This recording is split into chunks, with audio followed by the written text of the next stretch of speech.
继续来看台中的清水警察分局，为了要来宣导预防犯罪，特别去做迄种穿警察衫的布袋戏翁仔，刷落来让布袋戏甲拍做影片，这个影片就摕到注射站放互看，互乡亲咧等注射时阵，哪等哪看，安尼若袂无聊，乡亲嘛会当加减来吸收一寡预防犯罪观念。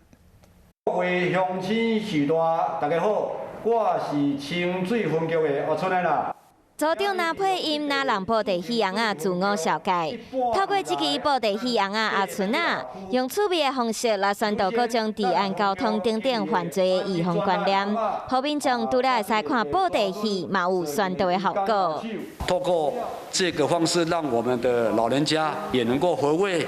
他们以前在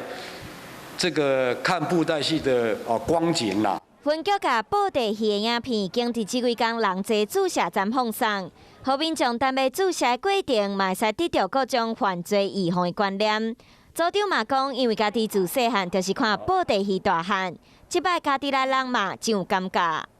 我们细汉我们就很喜欢看布袋戏，让我们又回味小时候我们在玩